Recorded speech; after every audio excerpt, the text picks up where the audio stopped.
શું છે IPO? IPO એટલે શું? આઈપીઓમાં રોકાણ કરવું કે નહીં? આઈપીઓના ફાયદા, આઈપીઓના નુકસાન, બરોબર?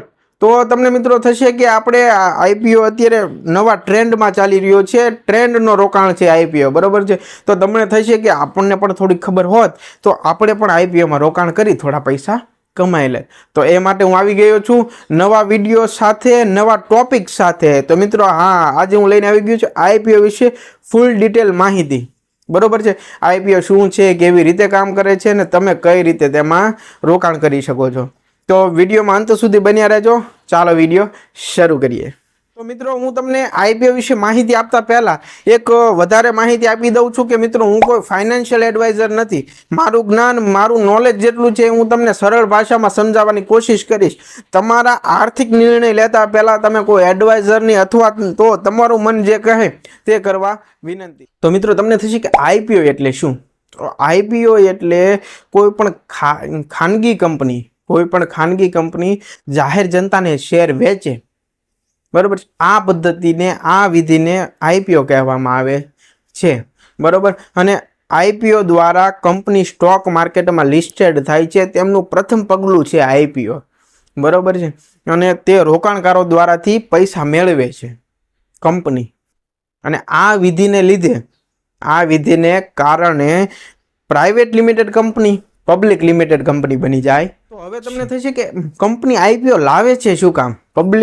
પ્રાઇવેટ લિમિટેડ છે તેમાંથી પબ્લિક લિમિટેડ શું કામ કરે છે?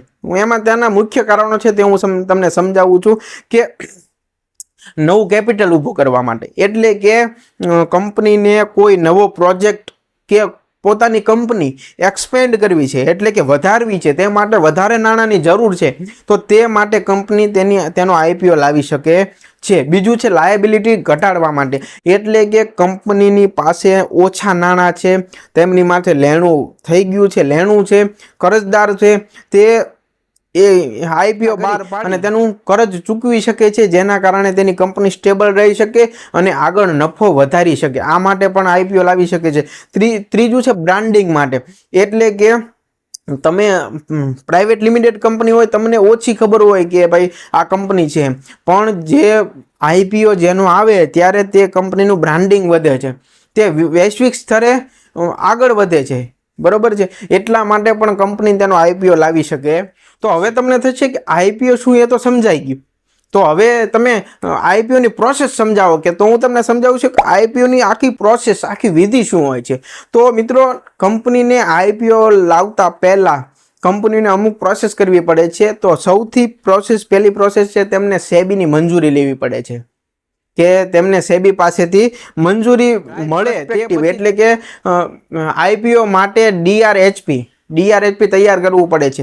ડીઆરએચપી એટલે કે તેમાં કંપનીની ટોટલ માહિતી, બધી જ માહિતી તેમાં સબમિટ કરવી પડતી હોય છે. ત્રીજું છે પ્રાઇસ બેન્ડિંગ નક્કી કરવું, એટલે કે રોકાણકારોને ખબર પડે કે શેરની કિંમત, આઈપીઓના શેરની કિંમત કેટલી છે, કે કેટલી કિંમત છે જે આપણે તે ભાવે આપણને મળી શકશે.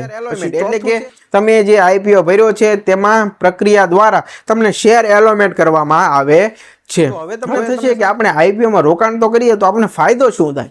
તો એમાં ફાયદા હું તમને અમુક જણાવું કે પહેલું છે મોટા નફાનો ચાન્સ, એટલે કે તમે સ્ટડી કરો આઈપીઓ વિશે, કંપની વિશે, જેનો આઈપીઓ આવે એમાં તમે સ્ટડી કરો, નોલેજ મેળવો, અને જો તમે સારી રીતે નોલેજ મેળવીને આઈપીઓ ફિલઅપ કરશો, ભરશો, બરોબર છે, તો તમને મોટા નફાનો ચાન્સ બની શકે છે. બીજું છે એમાં શેર બજારમાં પ્રવેશ, એટલે કે તમે નવી કંપનીમાં ભાગીદાર બનવાની તમને તક મળે છે. ત્રીજું છે ફંડામેન્ટલ વિશ્લેષણ, એટલે કે તમને નવી કંપનીઓમાં અભ્યાસ કરવાની તક મળે છે. નવી કંપની જે તેનું ટોટલ સબમિટ કરે છે, બધી જ વસ્તુ તે તમને જોવા મળે છે, તમને ખબર પડે છે કંપની શું કામ કરે છે. હવે આપણે જાણીએ આઈપીઓના થોડા ખતરા, એટલે કે ધ્યાન રાખવા જેવી બાબતો. તેમાં પહેલું છે ઉચ્ચ મૂલ્યાંકન, એટલે કે ઘણી વખત આઈપીઓમાં કંપનીનું મૂલ્યાંકન વધારે હોય છે, તેના લીધે રોકાણકારોને નુકસાન જતું હોય છે. બીજું છે આપણે બજારની અસ્થિરતા, એટલે કે જ્યારે બજારમાં મંદી હોય, શેર બજારમાં મંદી હોય, જ્યારે માર્કેટ નીચું આવતું હોય, ક્રેશ થતું હોય, ત્યારે આઈપીઓના શેરમાં પણ ઘટાડો જોવા મળે છે. ત્રીજું છે કંપની વિશે અસ્પષ્ટ માહિતી, એટલે કે જ્યારે પણ તમે આઈપીઓ ભરો ત્યારે કંપનીની પૂરેપૂરી માહિતી મેળવવી, બરોબર છે, એ તમારા માટે જરૂરી છે. જો તમને અસ્પષ્ટ માહિતી એટલે કે અધૂરી માહિતી મળી હશે તો એ તમને ખતરનાક સાબિત થઈ શકે છે.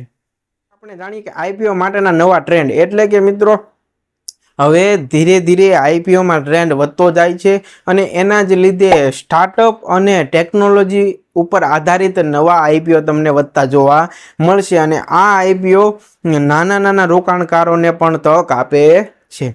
તો મિત્રો તમને વિડીયો ગમ્યો હોય તો વિડીયોને લાઇક અને શેર જરૂરથી કરજો, ચેનલને સબસ્ક્રાઇબ કરજો. આવા જ નવા વિડીયો જોવા માટે અમારી ચેનલને જરૂરથી સબસ્ક્રાઇબ કરો. મળીએ નવા વિડીયોમાં, ત્યાં સુધી રજા આપો. જય માતાજી, ધન્યવાદ.